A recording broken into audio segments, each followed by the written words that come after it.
everyone, and welcome back to the Female Magik podcast. We are on the last podcast guest of the year, but don't worry, guys, this is a very special one.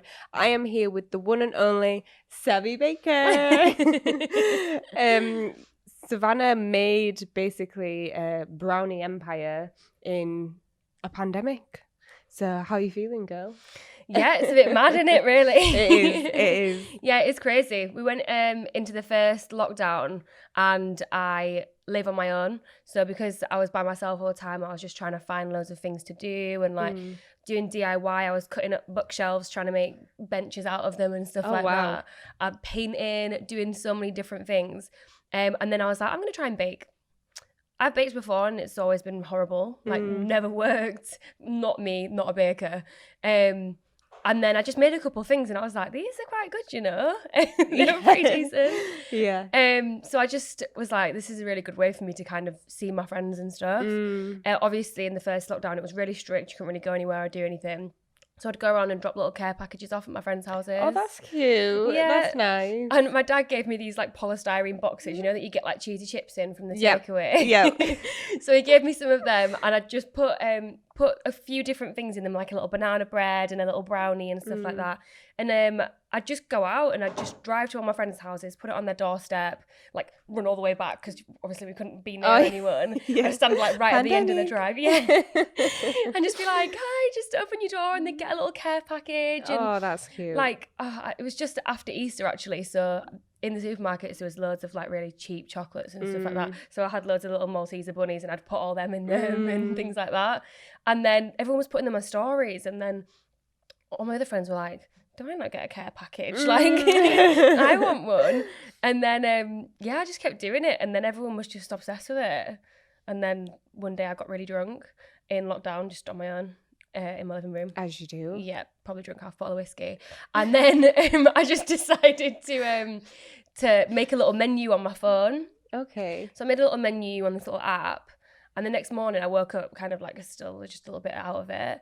And I was like, I'm just going to upload it. So I just put it on my normal Instagram. And within like an hour, there was like 800 likes on it, loads of comments. Really? Wow. And then within a week, I just had a ridiculous amount of orders. I had a notebook that I'd had people's Instagram names written down on with like how much they needed to give me and how I was selling them and stuff like that. And it was just ridiculous, like mad. And then I made an Instagram page after that and then here we are. The rest is history. The rest is history. How have you found it though? Because that's massive, like maybe from a mental side in like your mental health. How have you found it? I mean, I feel like I need a break. Yep. Amen. I feel like the whole world kind of slowed down a little bit over those months and mine just sped up ridiculously, like full speed ahead. I've always worked more than one job anyway, so I've always been quite into like just non-stop working. Yeah. But this was like next level, like 2 hours sleep a night, like never ending. Yeah. And at what point did you feel like you needed help? Was it straight away or? I'm one of them people where I'm like, I just want to do everything myself. You know, like, and I wanted to do everything myself because I can do everything. Yeah, you like how to be in I control. Want to do it. Yeah, exactly. And after a couple of weeks, you know, my dad would come round and he'd be like, "Oh, do you want some help doing like washing up or things like that?" Oh my god, yeah, please wash up for me. Like, my hands are like prunes. Like, I don't know what to do anymore. So he was helping me washing up, and then I had a couple of friends that were bored and they're like, "Oh, I can go take all your deliveries out," because I was baking everything until 4:00 in the morning. Is this still at your own home as well? Yeah, in my little tiny flat with like one shelf in the oven. And my flat was just like filled with trays of baking trays, like just scattered everywhere. Wow. I've got a little balcony thing, they were all on there cooling down. I had like chairs, like cooling chairs with everything just on them. Very prepped though, like to say you had minimal stuff. It's you clearly worked hard with what you got. Yeah. I was stood in like supermarket queues for ages as well, because obviously the queues and stuff, there was no flour anywhere. I'd go to like 10 shops. Oh my god, how did that, how did you get past that? Literally messaging people saying, can you go check your local Tesco for flour? Wow. And I'd have to get like 2 bags from Tesco, 2 from Sainsbury's, 4 from Waitrose, like. Wow. yeah, it was a bit mad. I remember ringing friends being like, can you just find some sugar? Because I can't find sugar anywhere. So at what point did you feel like this was a real thing? Was it straight away or after a while? So when I moved from my kitchen to my dad's kitchen, which was a bit bigger. And then when I moved from my dad's kitchen I moved to a pub that was closed for lockdown. One of my friends owned the pub and he was just like, yeah, you can use the kitchen until we reopen. Oh, that's good. So when it was there and sort of I got a few friends to help baking and it upscaled a lot. And then I got the website and the website made everything a lot easier as well. Yeah. That was when I was like, okay, this is a thing now. Like this is definitely legit. yeah, when I started getting customers that weren't people that I knew, you know, and now 99% of the customers are people that I don't know. And it was weird because it started off just being like friends and now there's like, yeah. Because it's not just Leeds that you deliver, is it? No, UK wide. Wow. So they get sent to Ireland and everything as well. Really? That far? Yeah. Wow. It's mad. And I feel like a little bit famous. It's weird because like when we came out of lockdown for a little bit, I was just like stood on the street outside a bar like near the Belgrave, and a couple of girls came up to me and they're like, "Are you SavvyBaker?" And I was like they were definitely steaming, and I was like, yeah, and then said, "Oh my God, Rachel, look, it's SavvyBaker," and I was like, "Oh my God," they're like, "Oh, we've been following you for ages," and I was like, "Oh my God, this is so sweet," and it was mad, and now I genuinely have people coming up to me asking if I'm SavvyBaker. Went to the sunbed shop, someone asked if I was SavvyBaker. Like, it's just so mad to me. Like, you've made food for people's souls and people's hearts and people's bellies. Considering that we are inside and we've been in lockdown, it's like. I feel like for me personally, your brownies are a proper pick-me-up, like something to look forward to. Yeah. I usually eat brownies or I'll just eat rubbish food whenever. But when it comes to yours, I feel like I can only have it once I've had my my dinner or my meal. Like I've got to have it at a set time in my own space with no kids, no nothing, just like an experience. It's like a real thing. You really enjoy it, and I just think it's mind-blowing that you've done it quite unintentionally, but it's become something so big. Exactly that, yeah. Like, I remember the beginning of the year, I was like not doing too great, like money-wise and stuff, and I'm a very positive, like driven person. I'm very much like, I feel like you manifest everything into your own life. Amen, sis. And I sat there and I had my book writing down everything for the year in January, and I was like, right, it's January this year, these are the things that I'm going to achieve. And as I'm writing everything down, I've wrote, I'm going to start a business, a successful business. No idea what it was. I was writing like clothing brand, like makeup something, because I was a makeup artist before. Oh, right. So okay. I was like, maybe start something with makeup. I was just brainstorming all these ideas. Obviously, baking was not in there at all. But it literally just said, start a new business. And sort of a couple of months ago, I looked back on my little pad and I'd written loads of stuff and so in my bank account and go on this many holidays and get this car and all of this stuff that I had written down that I thought, as I was writing them, I was like, these are big goals for this year, but I'm going to do it. And now I'm looking at it and I'm like, oh my God, like, I think there's like 90% of the things on the list I've ticked off. Wow. And I don't get how it's happened, but obviously, like, the universe is on my side. It's definitely on your side this year. So would you say you're someone who consciously manifest all the time? Like with that plan, did you look at it a lot, or did you literally write it that day and then it went in the drawer and you just hope for the best? That was it. I wrote it that day and it went in the drawer and I hope for the best. Like, wow. I'm everyday positive. There's never, if I'm having a bad day, it lasts 2 minutes and you know, sort of that's it. And I'm like, okay, well, what are all the good things? And I'll drive around and say, okay, I'm positive. I'm grateful for this, I'm grateful for this, and I'll go through all the things I'm grateful for. And I do think that I have quite high vibrations with manifesting things. Yeah. It just happens. Wow, that's crazy. It is mad. So before all this, did you have any business, what's the word, like business experience? My whole family are all business orientated. We're growing up, my dad had restaurants. We grew up with restaurants. My mum had a clothes shop, a couple of clothes shops actually. My sister owns a beauty subscription box. All right, So okay. that's called Rockerbox, and that's like done amazingly as well. So no one's really worked for other people. Everyone's always had their own businesses. So I think that it's just how I was brought up kind of thing as well. Yeah, definitely. That's quite interesting you say that, because I feel like it's usually the flip side. A lot of people who I speak to, their parents have worked really hard and it's them who are like breaking the cycle of working for other people and stuff like that. Yeah. So would you say it was definitely like a major influence for you? Yeah, I'd say so. I mean, as when we were younger, it was when they had sort of the businesses and stuff, and as we sort of grew up, they didn't really have the businesses anymore and things like that. So I was sort of used to it growing up. Yeah. And then when they didn't have them anymore, it was kind of like I noticed a difference in lifestyle when they didn't have the businesses anymore, and it was kind of like, for me, I realized that the life that we had when we had them businesses was so much better than when they didn't. Yeah. So I don't know, maybe it's like a subconscious thing that I just think that's how I'm gonna live good, you know? Love that. I love that. So what advice would you give to other girls who want to start something like this, or just start something for themselves? Do you know what? Stop hesitating. It's I think I'm gonna start this. Okay, if you're thinking of you're gonna do it, just do it. Like, don't wait for the right time. There's never a right time to do it. You literally just need to just do it. So if I have an idea of something that I'm gonna do on that day, I have to do it on that day, because if I just keep thinking about it, I'm like, oh, next time, like, you know, I don't know, maybe a few weeks ago on and the ideas fizzled out a little bit. Yeah, that's yeah. And it's always the best ideas that do the best when I just think, oh my gosh, I should do this. And I just do it, and then everyone loves it, and it's just like amazing, you know? Yeah. But do you ever feel like less confident, or do you go for it regardless? I don't have time to feel unconfident. Damn, girl. I think about it, it goes, and then I'm just like, it's going to work, and it just has to. And if it doesn't, then I just put something else into it to make it.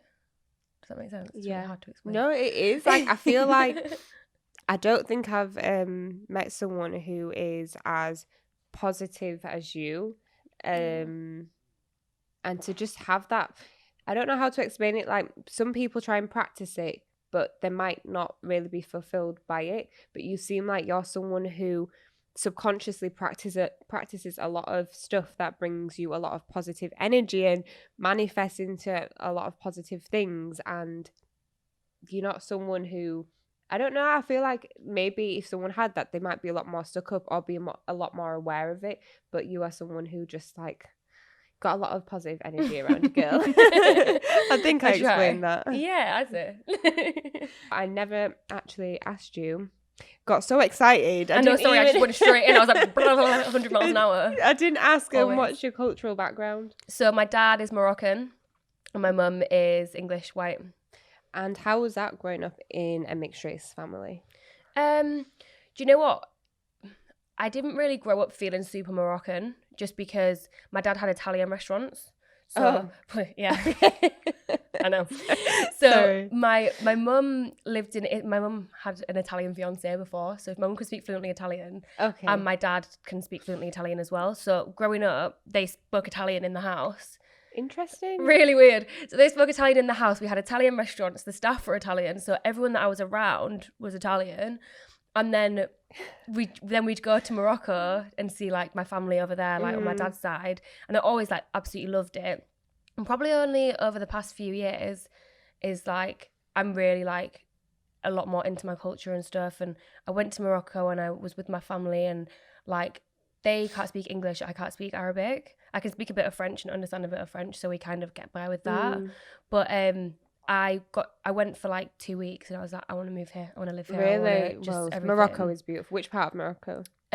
So my family are from Rabat, but a lot of them have moved to Marrakesh and a lot of them have moved to Paris as well. Oh, okay. But I went to Marrakesh and stayed with my family that are there. But I'm absolutely obsessed with it now. Morocco is a beautiful place. I've never been to Marrakesh, but I went to, I'm not going to say it because I can't remember the name and I don't want to embarrass myself, but it's like on the coast. Agadir. That's the one. Yeah. Yeah. That's the one. Yeah, it's a good surfing surfing place there, and a lot of people go to the beach there. Yeah, it was beautiful. It was really nice. During that time, my son was actually really terrified of the sea, so we didn't get to go on the beach that much. I don't know. We're like on a massive tangent right now, but yeah, I know. Yeah, I don't know how we've gotten to that. So yeah, okay. Let's go back. I'm mixed race. I'm half African and half white. My dad is from Guinea, and for me personally, growing up, I grew up with a lot of complexes. For the simple reason that you growing up and you are two different races, and I feel like for me, I wasn't always accepted within either race. Did you ever feel like that being Moroccan, or did people always ask you where you were from? Because I wouldn't have known you were Moroccan. Looking at you, I got that a lot. At school as well, my school was like predominantly white, and there was probably 2 black guys in my year and about 4 Pakistani guys and 2 Indians.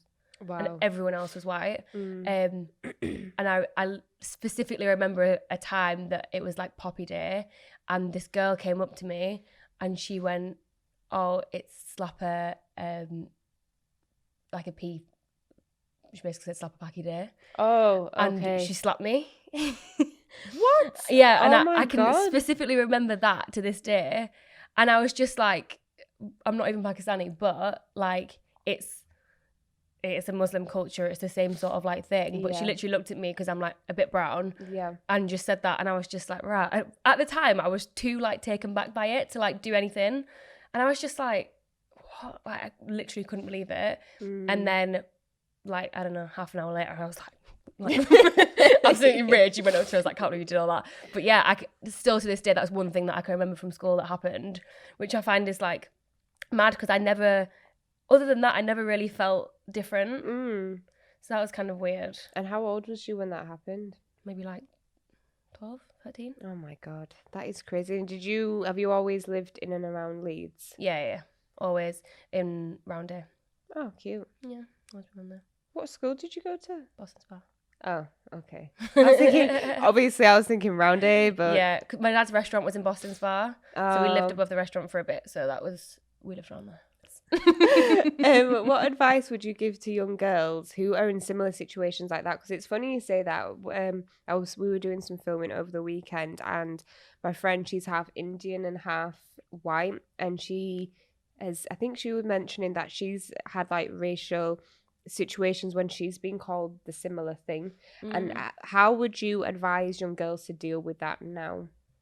I mean, I'd hope that it doesn't happen as much, but it definitely does, It does. We can be hopeful, but it definitely does. I think it's almost just you just need to educate people on things. Like I wish that I would have just sort of dealt with that she did that, obviously absolutely awful, but then gone back to sort of educate her on the fact that, okay, just because I'm a bit brown doesn't mean I'm from Pakistan. Yeah. And even if I am, what's wrong with that? Like, there's absolutely nothing that you can't just say because you're not white that you're different. Maybe just like, it's really hard, isn't it? It's so hard to even say. Yeah. Because the kids that I look after, they're half Indian as well. And they'll sometimes say like, that they don't really notice it, but at the same time, they're just like, oh, like, I'm browner than so-and-so at school or whatever. And I'm like, yeah, your skin's beautiful. And I'll always tell them how gorgeous they are for their skin colour. And then they're just like, yeah, I love how brown I am. And now they've started to say that a lot more because I've encouraged it a lot. So it's almost just like loving how you are. Like everyone's trying to be a bit browner.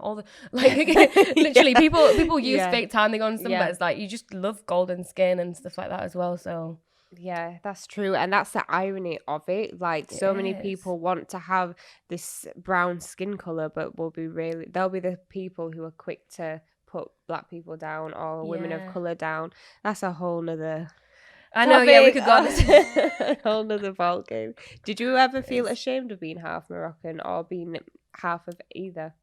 No, I always actually wanted to be a full Moroccan. So like, I love it. I love being like a little bit different. But I felt I've met people before that have been Moroccan as well, and they're like, oh my God, sis, like you're Moroccan too. But if they're full Moroccan, they're like, but you're not like full Moroccan though, are you? And there's always that like, yeah, you're a bit white, so you're not really like, yeah, I hear that. Or you don't look it. I'm like, okay. Ironically, when I went to Africa once, I got called Tubab, which actually means white girl. Oh. But I used to be really, really pale when I was, well, I'm still pretty pale now, but I was really, really pale as a child, and that definitely hurt my feelings. But we move, girl. Yeah, we move.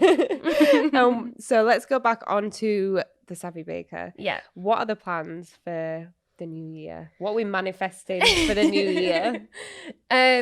Literally just growing everything. So obviously at the minute there's only sort of 3 products that you can buy, which is the 3 different size boxes. Okay. So for Christmas, I think maybe I can do a little announcement of what I'm gonna do for Christmas. Go on then. Female Magik exclusive. Yeah. So I'm teaming up with a guy that I know that makes hot sauce. Okay. And we are making a SavvyBaker sauce to go with a small box for Christmas. So it basically is going to be sold as a box, and you get this sauce which will go on top of the brownies. So when you sort of having them, you can open the sauce and pour it all over, and it just makes I can it see it already. Yeah. So that's something that I'm introducing for Christmas, and if that goes well, sort of hopefully introducing more things like that. I'm going to have a little bit more time next year. Yeah, you definitely need to manifest time. Yeah, 100% is, just build it, grow it. Once there's more time, it can get bigger. Obviously, the website sells out pretty quick now. If it wasn't selling out, I could probably sell more and build it a lot more, and maybe get a bit more awareness spread, not just through social media, but through like actually being in places and I've seen like stalls and things like that and in shopping centres and stuff. So maybe try that out, see if that's gonna work. Yeah, definitely. Did you ever feel any type of way when it came to pricing your boxes? Because you could argue that they are in one respect quite expensive for brownies. Yeah. But I guess that's from like a consumer's point of view. If you put it next to other things, I guess you could argue that you could buy much better things, not better, but healthier and things that can last longer. Yeah, for the same price. The thing is, it is sort of like, it's a treat as well. It's not like you're getting it every week and you have to have it every week. I mean, you can get it every week. A lot of people do get it every week. But it's definitely a treat. But if you think about it, if you're buying a Krispy Kreme donut, they're what, like, you can get a few of them for probably a similar sort of price. And that's like a huge brand, and you don't mind paying £3 for a donut in that situation. Yep, whereas with this, like, it's, you're supporting a smaller business, and it is sort of like, it is quite nice to sort of be on that hype when you're seeing other people posting it all on their stories, then being like, well, I got it too. And it's a bit like exclusive, and it's a bit hard to get. So I feel like it's sort of that, like, people pay more for stuff that's more exclusive as well. And it's obviously your time and all that shebang, and buying the products. And definitely, like, I don't make that much profit off the actual products, because if you think with like the brookies and stuff, it's like cookie on the bottom, so I make that whole mixture, which is, all the ingredients are expensive. Like, for like just one box of butter, so I probably go through like 6 boxes of butter. They're £25 each for a box of butter. 25? No, they're £30 for a box of butter. So I go for like 6 of them for like 3 days of stuff. Wow. And that's just the butter. You've got the sugar, the flour, the chocolate. Yeah. If I put a Mars bar in everything, or Freddo on top of everything, think about how many Freddos are going on top. And Freddos aren't cheap anymore. Freddos are not cheap no more. Yeah, Freddos expensive. Like, you're getting like £1 on. Yeah, that's true. That's true. But they're expensive to make. So if I was to charge any less for them, I would not be making any profit. And I am awake until 4 or 5 in the morning doing this. It's not like I'm just doing a quick little easy job. No, I agree. And they are put together very well. Would you tell people, like, for me personally, I feel like a lot of people undervalue themselves when it comes to the price, because people get worried that the consumers aren't going to pay for that price. What advice would you give to people like that? Never undersell yourself, ever. I've got a friend who started a similar sort of company doing cinnamon buns, and I remember sort of in the beginning we had a little chat about prices of stuff, and I said, you can definitely charge more than what you are for them. Like, she's like, oh, do you think people will pay it? I'm like, 100% people will pay it, because it's good. They're big, like they're big things. I'm not giving you a small little plain brownie. The big thing, Like it's a decent size, and they're big. You can share them, sort of thing as well. So I think never undervalue yourself. Lastly, let's talk about people copying your style. Oh man, don't even. Because I saw it on your Insta story, so I'd love to know more. Okay, so there's a fine line between these things. Yep. There is. I'm not the only person who bakes brownies. So many people do. It's a thing. It's not like there's so many companies that sell clothes. Everyone does this. There's a difference between you selling the similar sort of things to what I do. It may be a box, but maybe it's not the same box, and your name's a bit different, and your branding's different, and you sell it differently. No problem with that at all. There is a couple of specific brands that people have started after me, after ordering my brownies, that I've seen their orders come through. Okay, all right. And their branding is based off mine, their name is based off mine, their pictures, their captions are exactly the same. So it's not even just the food itself, no. It's the whole package. The whole thing, the brand. Like it's copying the brand, the SavvyBaker brand, which I've worked so hard and tirelessly to make. Yeah. Literally, like, the name is basically the same. That looking at it, you could confuse it for my brand. And then I've even had friends like send me these profiles being like, wow, like, wow, this person is literally trying to be you. And I'm like, why? Just do it different. Be same but different, you know? Like, I don't find it flattering. It annoys me. Yeah, I heard that. You know? So I just think, just find your, like, if you're going to do it, just do it in your own way. Like, don't copy everything that I've done, because you ain't gonna be me. You ain't gonna be me. If you haven't seen it, these are the brownies. Are they all called brownies? I keep calling them brownies. I should have asked you this. No, they're not. They are. There's a couple. I call them brownies as well. I literally say it's easier. It's so much easier. Okay. I would say this is a box of brownies, but inside, shall I? Yeah. This camera. Okay. Hello. Here's a box of brownies. A box of mix of things. So these ones. Sorry, I'm going to touch them, even though we might eat them. Okay. So this here is a brookie. So this is like, the base of it is cookie, the middle of it is a chocolate bar, so that one is Mars, and then on top of it is brownie. So I'll do this with like different stuff. So every week I'll just buy random chocolates and stuff and put them in it. So I might do like Boost bars or chocolate orange or anything like that. That's my favourite one. That's everyone's favourite one, because it's like the OG. Then you've got these, which are cookies. So this is like a cookie bar. That's the Freddo one. There's a Freddo on top of it. I see that there. Wow, I can't even hold it properly. I don't even know. I think that's my favourite one, you know. That one? Yeah, they're good, isn't it? Yeah, they are so nice. And then this one's like a brownie. So this is a normal brownie. That is a Kinder one. It's got like Kinder spread on top of it and actual pieces of Kinder inside. I think that's all the different ones. Oh, sometimes I do like little specials as well, like millionaires, but there'll be like Biscoff millionaires or Oreo millionaires and flapjacks and things like that. This is my favourite one ever. What's that one? This is like a Jaffa cake one, but it's got like Jaffa cake chocolate inside it. Very nice. I'm very hungry right now. I know, me too. I'm very looking hungry. at them like... Yes. Yeah. So all of these are different as well. So actually, my two best friends helped me with these. So Ryan, he's like an Unreal graphic designer, and he designed all my new branding, all of the cards, anything that I need help with. I just message him and I'm like, can I make a new card saying this? Or someone says something, I'm like, okay, that needs to go on a card, put it on a card. Or if I need like anything doing, he does it all for me. Like, he's the best ever. I'm absolutely like obsessed. He made my little gifts for me and everything like that as well. And then all the little phrases on them. like You Make Me Melt. There's one that says I licked it so it's mine. There's you just gain some brownie points. All stuff like that. So my friend Ashley, so she's my other best friend as well, thought of all them because she likes puns. Yeah, shout out Ashley and Ryan. Because I can't think of stuff like that. My brain's too full of other things. You're doing the brownies, and all those other names that you've just said. Yeah.